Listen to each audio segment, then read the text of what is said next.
información, Iván. Y vamos a conversar ahora telefónicamente con la presidenta de la Corte Superior de Justicia del Callao, la doctora Rosa Benavides, que por su firmeza se ha ganado el apelativo de la Dama de Hierro del Callao. Doctora Benavides, muy buenos días, gracias por atendernos. Muy buenos días, señor Lucas, gracias por la invitación y un saludo a su audiencia. Le ha tocado a usted una Corte Superior muy difícil por los graves problemas que enfrenta el Callao, no solo por el tema del tráfico de drogas, por la violencia, la presencia de organizaciones criminales y por la corrupción también. ¿Cuál es cómo está enfrentando usted esta situación, doctora Benavides? Sí, efectivamente nos ha tocado un periodo muy difícil.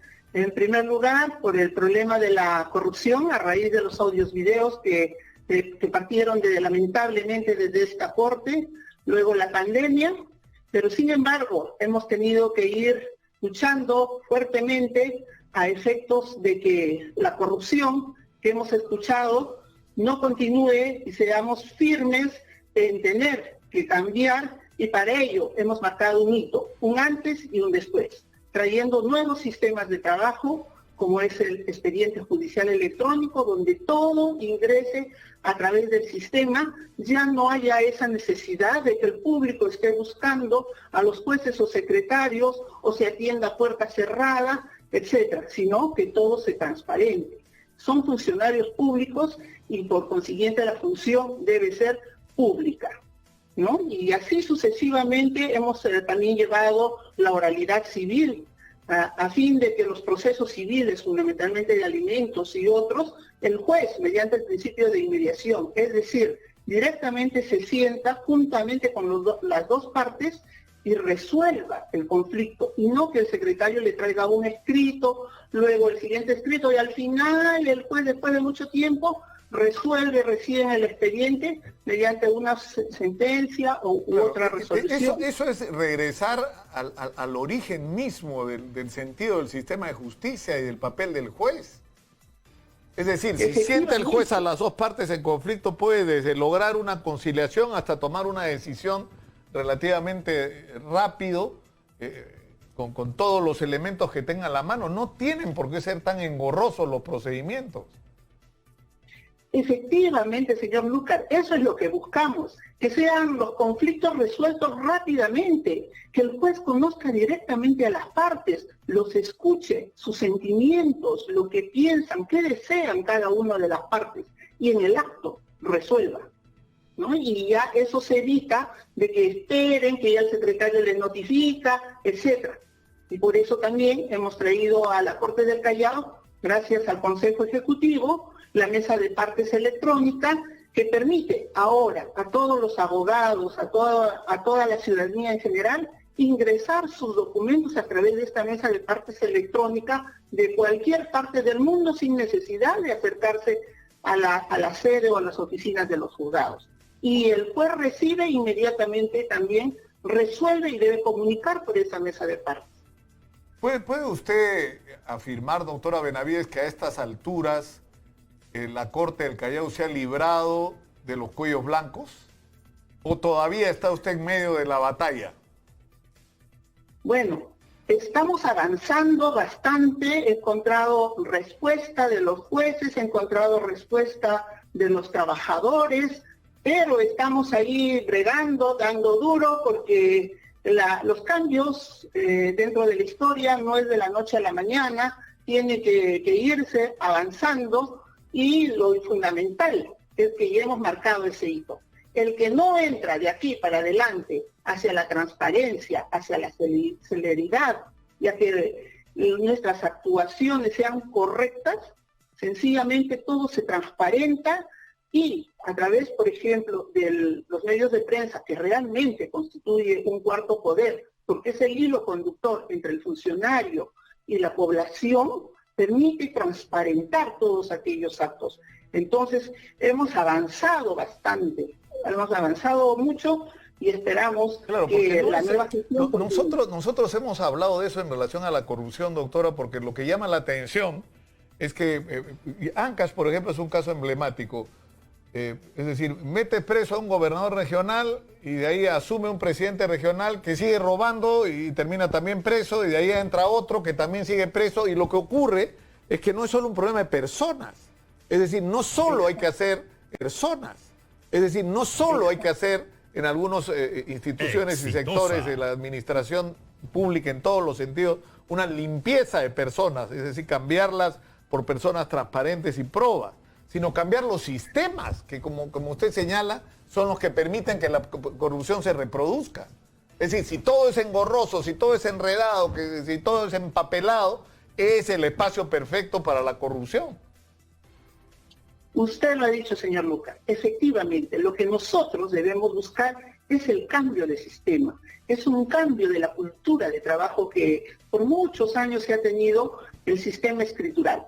Tenemos que ir al sistema de oralidad, al sistema de grabación y videoconferencia o videos audiencias, a efectos de que todo quede grabado, todo quede transparentado y las notificaciones sean por sistemas. Ahora, respecto a la investigación que se realiza a los jueces, de ellos se encarga la Junta Nacional de Justicia y la OCMA. La OCMA ya ha sancionado a alguno de ellos, y en lo que respecta a la parte administrativa, mi gestión ha sancionado de manera ejemplar con destituciones a muchos de ellos. Ahora, ¿qué hay que hacer para que los procesos, por ejemplo, llama la atención? Nosotros hemos hablado mucho con los fiscales a cargo de casos anticorrupción, tanto del caso del equipo especial Abajato como de las fiscalías anticorrupción. Y evidentemente hay toda una dificultad con los abogados que andan creando todo el tiempo dificultades, objetando jueces, es decir, planteando una serie de requerimientos judiciales que impiden que los procesos avancen más rápido, pero igual algo habría que hacer para acelerar los procesos, doctora. Es decir, porque finalmente la mayor parte de los procesos anticorrupción todavía están en el nivel del Ministerio Público y no llegan al sistema de justicia, al Poder Judicial. Sí, lo que se tiene que hacer es que las competencias deben estar bien definidas. ¿Cuáles tienen competencia nacional y cuáles tienen competencia distrital? Para poder llevar procesos claros, tienen que estar las reglas previamente bien definidas. Y a esas reglas todos se tienen que someter, nos guste o no nos guste. Pero esas reglas bien definidas ayudan mucho a resolver este conflicto de competencia.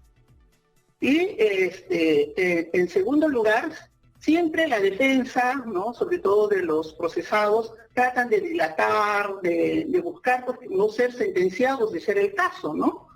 Justamente ahí está la capacidad de dirección de los jueces y en lo que corresponde a la de los fiscales para poder ir cerrando rápido las brechas y evitar estas dilaciones. Ahora, doctora, y el tema del narcotráfico que en el Callao, es decir, por toda la información que se recibe, el Callao es decir, Perú se ha convertido ya no solamente en productor de materia prima, sino en exportador del producto final, es decir, el clorhidrato de cocaína, y competimos con Colombia por el primer lugar en la exportación mundial de clorhidrato. Y el Callao termina siendo la principal ruta de salida de droga del Callao. ¿Cómo están enfrentando ustedes desde el Poder Judicial este problema? El Callao tiene una ubicación estratégica dentro de Sudamérica. El Perú está al centro y su puerto y aeropuerto está en el Callao. Efectivamente, es una zona estratégica para las organizaciones criminales. Entonces nosotros en el Callao hemos visto por conveniente desde esta gestión tener que luchar duramente y atender rápidamente esos procesos de organizaciones criminales y determinar las responsabilidades o no mediante sentencias. Porque los procesos latos, los procesos que se demoran, entonces se prestan para muchas suspicacias o para las consecuencias que todos conocemos.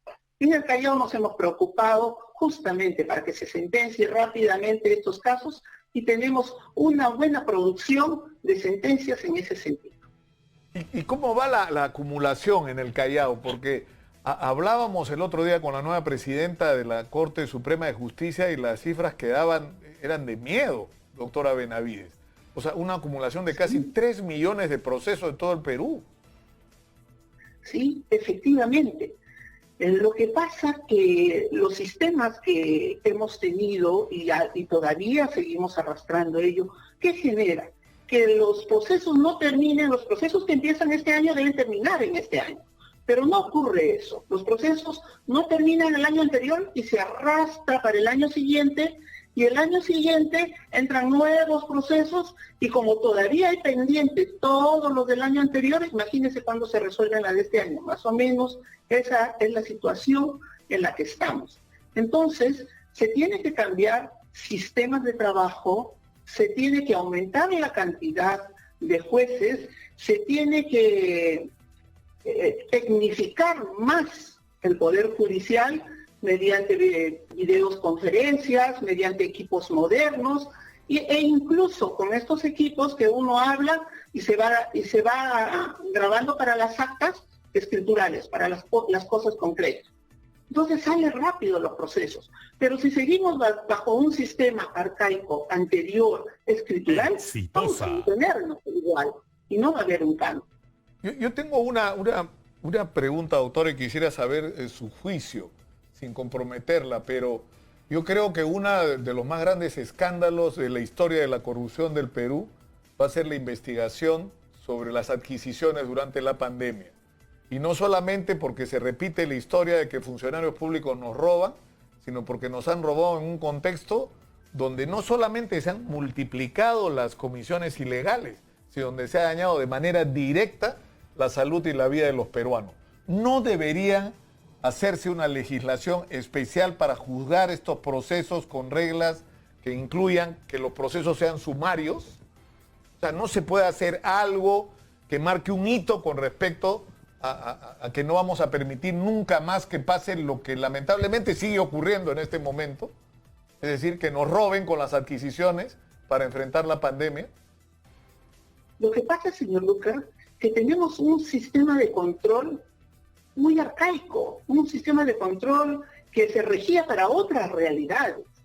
Pero la realidad de ahora, y más aún con este tema de la pandemia, se ha tecnificado. Y a ese nivel también debe entrar la Contraloría. La Contraloría, anteriormente le llamaban, señor, investigue, no tenemos personal, señores, etcétera. Entonces, porque claro, es un órgano muy pequeño para semejante demanda. Y esto se tiene que reglamentar, se tiene que sistematizar, ver concretamente cómo se debe adaptar para cada lugar, para cada realidad, porque el Perú es muy diferente. No se puede centralizar todo. Lo que ocurre en Lima no ocurre en la selva o en la sierra. Entonces, tiene que crearse una reglamentación y un sistema de tal manera que llegue hacia todo, unificado y moderno. Ahora, y ahí van a recién empezar a tenerse mejores controles. Porque como estamos ahora es esperar que alguien comunique, que algo pase de lo ya ocurrido. O que un medio de comunicación denuncie porque un proveedor perjudicado denuncia, porque un funcionario decente se indigna por lo que está viendo que ocurre ante sus ojos, ¿no? Claro. Lamentablemente. Ahora, doctora, para terminar, usted es consciente del peso tremendo que tiene encima. Usted tiene que, por así decirlo, limpiar la imagen del sistema de justicia en el Callao. Porque haber heredado la silla de Walter Ríos, digamos, que debe haber sido complicado para usted. Usted se imagina esa gran responsabilidad. Por supuesto que la conocemos y sabemos lo que implicaba ello. Y por eso, con la trayectoria que hemos tenido, con las experiencias adquiridas de más de 30 años trabajando en el ámbito público como fiscal y como juez en las diversas instancias, conocía la realidad, o sea, no necesitaba que me cuente. Consecuentemente, con esa experiencia hemos ido llegando a cada uno de los órganos jurisdiccionales, a la administración, e ir avanzando, sancionando a quienes se tiene que sancionar, abriendo procesos a quienes se tenga que abrir y cambiando los sistemas de trabajo. Y solo así estamos cambiando la imagen de la manera que ahora se está empezando a ver la Corte del Callao. Yo le agradezco mucho a la doctora Rosa Benavides, presidenta de la Corte Superior de Justicia del Callao, por atendernos. Mucha suerte, doctora, cuídese. Muchas gracias, señor Lucas. Un saludo para toda su audiencia. Muy buenos días. Muy buenos días. Nos vamos ahora a Comas con Karen Santillán. Cuéntanos.